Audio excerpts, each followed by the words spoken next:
ये video series आपकी quantum mechanics के बारे में पूरी अंडरस्टैंडिंग को चेंज कर सकती है। अगर आप क्वांटम मैकेनिक्स को समझना चाहते हैं तो इस वीडियो को पूरा देखना। ये वीडियो आपके पूरे सोचने के पर्सपेक्टिव को चेंज कर सकता है। इस वीडियो में मैंने आसान भाषा में क्वांटम मैकेनिक्स को समझाया है ताकि कोई भी इसे आसानी से समझ सके।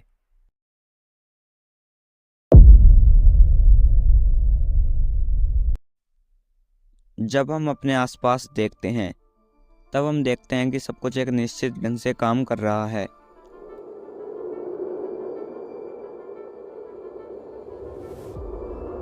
इसलिए हमें लगता है कि सब कुछ एक निश्चित ढंग से काम करता है। सूरज उगता है, रात होती है, चीज़ें नीचे गिरती हैं, बट सब कुछ ऐसे काम नहीं करता। जब हम सब एटॉमिक लेवल पर जाते हैं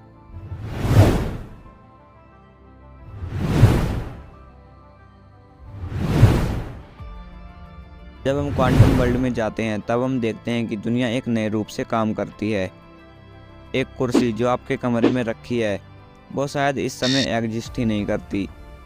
इस समय अगर आप अपने कमरे में बैठे हुए हैं और ये वीडियो देख रहे हैं तो शायद आपके कमरे के बाहर कुछ एग्जिस्ट ही नहीं करता। क्वांटम वर्ल्ड एक अलग ही डायमेंशन है। वहाँ पर क्लासिकल फिजिक्स की हुकूमत ख़त्म हो जाती है। वहाँ पर क्लासिकल फिजिक्स के सारे रूल काम करना बंद कर देते हैं। इस वीडियो में हम क्वांटम मैकेनिक्स के बारे में बात करेंगे। हम जानेंगे कि क्वांटम मैकेनिक्स क्या है, हमें इसकी ज़रूरत क्यों है और इसके मुख्य प्रिंसिपल क्या हैं। ये वीडियो आपकी लाइफ चेंज कर सकता है, आपको सोचने का एक नया पर्सपेक्टिव दे सकता है। तो ये सीरीज़ कई पार्ट्स में आएगी। अगर आपका सपोर्ट अच्छा रहा तो let's begin.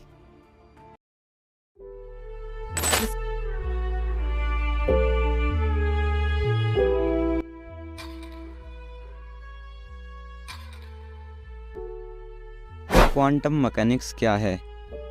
Quantum mechanics physics की एक और ब्रांच है जो हमारे स्कूल में पढ़ाई जाने वाली क्लासिकल फिजिक्स से बिल्कुल ही अलग तरीके से मैटर और एनर्जी के व्यवहार को समझाती है। मेनली क्लासिकल फिजिक्स हमें बड़े बड़े ऑब्जेक्ट के व्यवहारों के बारे में बताती है। क्लासिकल फिजिक्स से हम कई चीज़ें पहले से ही बता सकते हैं।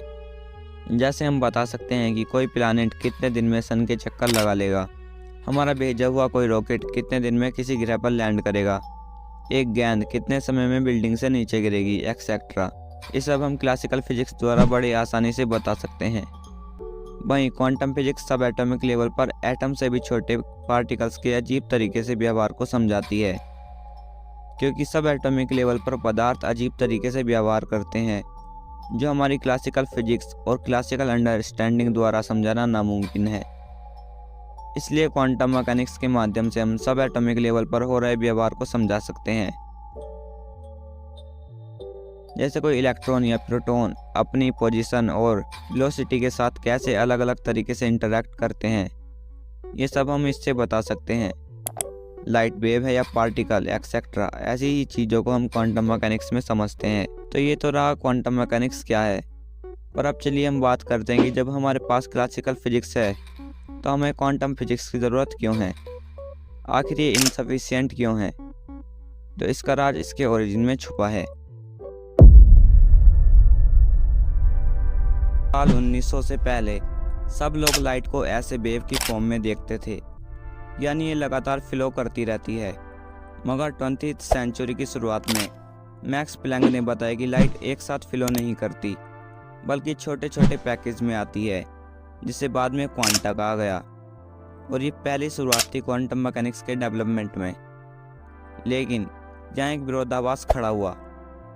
साल 1887 में हेनरिच हर्ट्ज ने फोटो इलेक्ट्रिक इफेक्ट को पेश किया था। ये कुछ ऐसा मॉडल था जब अल्ट्रावायलेट किरणें यानी यूवी किसी मेटल से टकराती हैं तब मेटल पर एक लाइट चमकती है जो मेटल द्वारा ऑब्जॉर्ब कर ली जाती है, जिससे इलेक्ट्रॉन वाइब्रेट करना शुरू कर देते हैं और मेटल से एनर्जी लेकर मेटल से बाहर चले जाते हैं। लेकिन ये थ्योरी ये समझाने में फेल थी कि इलेक्ट्रॉन एनर्जी को ऑब्जॉर्ब कैसे करते हैं।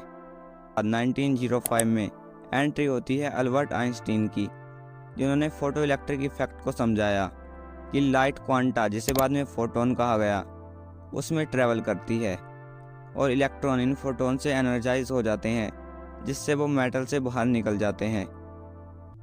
तो यहाँ से पता चला कि लाइट पार्टिकल भी है और वेव भी। इलेक्ट्रॉन भी वेव और पार्टिकल दोनों तरह से बिहेव कर सकते हैं। इसे वेव पार्टिकल डुअलिटी कहा गया। तो चलिए अब वेव फंक्शन को समझते हैं।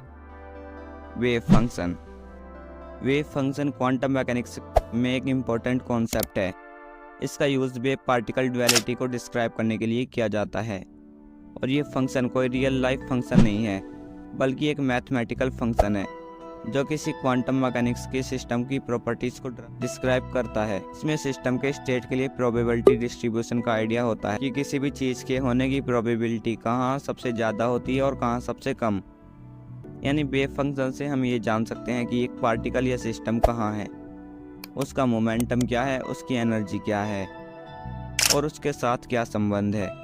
इसके साथ ही वेव फंक्शन से हम फ्यूचर में पार्टिकल या सिस्टम के बिहेवियर को भी प्रिडिक्ट कर सकते हैं।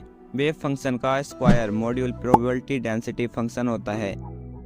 यानी अगर हम वेव फंक्शन का स्क्वायर कर दें तो उसका रिजल्ट होगा कि पार्टिकल या सिस्टम किसी पार्टिकुलर स्टेट में होने की प्रोबेबिलिटी के साथ उसके स्टेट के नेचर का भी पता चल जाता है। वेव फंक्शन का यूज़ क्वांटम मैकेनिक्स में बहुत सारे फिनोमिना जैसे energy level, atomic structure, chemical bonding and particle interaction की स्टडी में किया जाता है। और वेव फंक्शन को हम किसी वीडियो में डिटेल में समझेंगे। अपनी स्क्रीन पर देख पा रहे होंगे तो ये है वेव। इसका काम है किसी भी चीज़ के होने की प्रोबेबिलिटी कहाँ सबसे ज़्यादा है और कहाँ सबसे कम, ये बताना। बस ये मैथमेटिकल फंक्शन है। अब आप यहाँ से देख सकते हैं कि जहाँ वेव ऊपर जा रही है वहाँ इलेक्ट्रॉन की होने की प्रोबेबिलिटी बढ़ती जा रही है, और जहाँ वेव बिल्कुल नीचे हो रही है वहाँ इलेक्ट्रॉन होने की प्रोबेबिलिटी कम होती जा रही है, और जहाँ ये नीचे जा रही है वहाँ इलेक्ट्रॉन होने की प्रोबेबिलिटी 0 होती है। और यहाँ इलेक्ट्रॉन की जगह कुछ भी हो सकता है। और इस वेव का ये मतलब नहीं है कि इलेक्ट्रॉन इसमें ट्रैवल कर रहा है, बल्कि ये प्रोबेबिलिटी को बता रहा है, जिसे हम आगे समझेंगे। ये कुछ ऐसे काम करता है।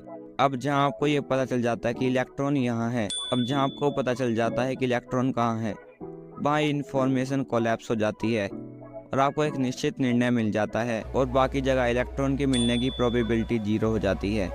अब ये क्वांटम वर्ल्ड में तो एक वेव है, और रियल लाइफ में इन्फॉर्मेशन कोलैप्स होकर ये इलेक्ट्रॉन में बदल जाता है। हमें अभी तक नहीं पता कि कैसे कोलैप्स होता है, मगर होता है। अब इसे एक एग्जांपल से समझते हैं, जिससे आपको ये सब कुछ क्लियर हो जाएगा। अब चलिए एक फेमस एक्सपेरिमेंट को करते हैं, डबल स्लिट एक्सपेरिमेंट। तो चलिए मान लेते हैं कि एक इमेजिनरी पेंट गन से इन स्लिटों के बीच में पेंट को शूट करते हैं। पहले एक्सपेरिमेंट में हम सिंगल स्लिट लेते हैं, हम इसमें पेंट गन चलाते हैं, एक पैटर्न बनता है। अब यही वेव के साथ करते हैं, तब हम देखते हैं कि एक ही पैटर्न बनता है। अब ये डबल स्लिट्स के साथ करते हैं, जब हम इसमें एक पेंट गन चलाते हैं तो 2 पैटर्न बनते हैं। और यही जब हम वेव के साथ करते हैं तब इंटरफेयर पैटर्न बनता है। अब नॉर्मल अंडरस्टैंडिंग और क्लासिकल फिजिक्स कहती है कि यही छोटे स्केल पर होना चाहिए। तो चलिए छोटे स्केल पर भी करते हैं। अब हम इलेक्ट्रॉन गन से इलेक्ट्रॉन को शूट करने वाले हैं। तो चलिए जैसे हम इलेक्ट्रॉन को शूट करते हैं तो क्या पैटर्न बनता है? आपके हिसाब से वही पैटर्न बनना चाहिए जो पहले सिंगल स्लिट में बना था। अब आपके हिसाब से 2 लाइन वाला पैटर्न बनना चाहिए जो कुछ ऐसा दिखता है। मगर ये क्या, ये तो एक वेव पैटर्न है, पर हमने तो पार्टिकल्स को शूट किया था। इसका मतलब इलेक्ट्रॉन वेव है। चलो देखते हैं आखिर ये हुआ कैसे। अब मैं एक ऑब्जर्वर को यहाँ रख देता हूँ जो हमें बताएगा ये हुआ कैसे। तो इलेक्ट्रॉन गन को शूट किया जाता है। अब हम इसका रिजल्ट देखते हैं। 1 मिनट, ये तो नॉर्मल पैटर्न है, पर ये हुआ कैसे? इसका मतलब इलेक्ट्रॉन वेव और पार्टिकल दोनों हैं।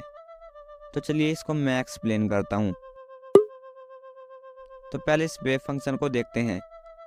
जहाँ जहाँ वेव ऊपर जा रही है वहाँ इलेक्ट्रॉन होने की संभावना सबसे अधिक थी, और जहाँ वेव नीचे जा रही थी वहाँ होने की प्रोबेबिलिटी 0 थी, जो मैंने पहले आपको समझाया था। लेकिन जब हम अगले एक्सपेरिमेंट में एक ऑब्जर्वर को लगाया तब हमें पता था कि इलेक्ट्रॉन होने की प्रोबेबिलिटी सिर्फ इन दोनों ही जगह होनी चाहिए जहाँ से वो इन्फॉर्मेशन कोलैप्स हो गई, और हमें मिला एक इंटरफेयर पैटर्न की जगह एक रेगुलर पैटर्न। इसका मतलब ये है क्वांटम वर्ल्ड में एक वेव रियल लाइफ में एक इलेक्ट्रॉन है। तो आई होप आपको समझ में आ चुका होगा कि इन्फॉर्मेशन कोलैप्स कैसे होती है और ये कैसे काम करता है, और मैंने आपको डबल स्लिट एक्सपेरिमेंट को भी पूरा समझा दिया है। आपको ऐसी कोई वीडियो यूट्यूब पर देखने को शायद ही मिलेगी, क्योंकि मैंने इसमें बहुत ज़्यादा रिसर्च की थी।